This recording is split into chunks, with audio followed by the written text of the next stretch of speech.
Welcome to Madeleine Buell's Learning Philosophy 2.0. Today we're going to be taking a look at learning, who is involved, what constitutes learning, how learning happens, and how we can determine whether or not learning has occurred. Let's start with the people involved. First, the teacher. Anyone can teach something to someone else, but let's focus on the traditional classroom teacher.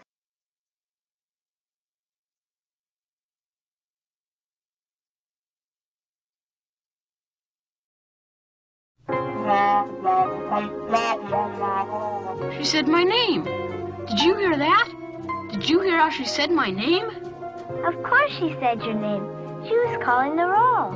But it's more than that. I feel that Miss Othmore really likes me. Don't be ridiculous. To her, you're just another student. Their main role should be to act as a guide, leading students to develop ideas and create knowledge on their own. Teachers should provide access, connecting students to academics and experts. They should open their classroom walls via the internet, extending the conversation to other students all around the world, which gives their own students a global perspective. Teachers should help students navigate the information superhighway, helping them to learn Web 2.0 technologies by modeling appropriate behavior and connecting those technologies to their lessons. Teachers should trust their students to deem what information is important and relevant to their conversations, and always accept feedback in a constructive manner.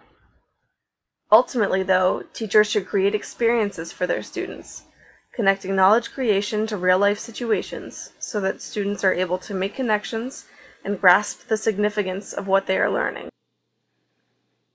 We don't do a good job answering questions like, why am I studying algebra? Why am I taking this class in chemistry? What's the value of music, history, or poetry? We can do better. We believe that the best way to maximize the value of education is for students to take ownership of their learning.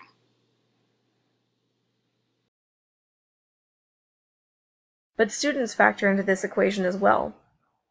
Because of the increasingly high-tech world we live in, students are beginning to expect to incorporate technologies and collaboration into their learning. Students must master many forms of communication to be considered literate, including computer literacy.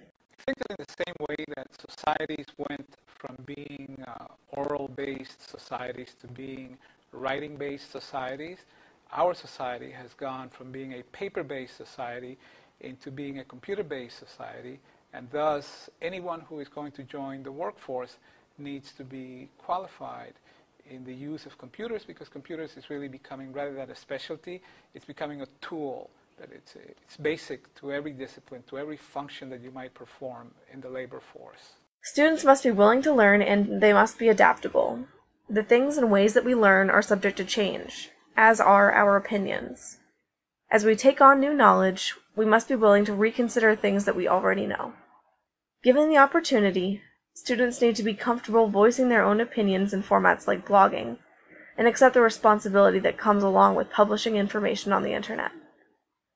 In order to truly understand something, students must try to make connections to other things and other people, drawing conclusions from the patterns and making distinctions when necessary. So now that we've established the who in learning, let's talk about the what. Learning is developing the individual mind, carefully adding knowledge as bricks, placing each new idea in relation to another, and building up and up and up. Learning is about knowing how to make wise choices about information found, and about recognizing fact from opinion and finding the merit in each. Learning should happen through participation, through play, through experimentation, making mistakes, and learning from those mistakes. Learning should be active, not passive. It should never be the same twice, always engaging different senses, collaborating with new peers, and incorporating new technologies. Students should have an audience, and should feel like what they're learning is important. Ultimately, students should be learning how to learn, and then taking off on their own to research their passions and draw their own conclusions. We will know that learning has occurred when students can apply their knowledge to real-life situations and make connections to the things that they already know. The best part about learning is that it is an ongoing, ever-changing process. It is never complete.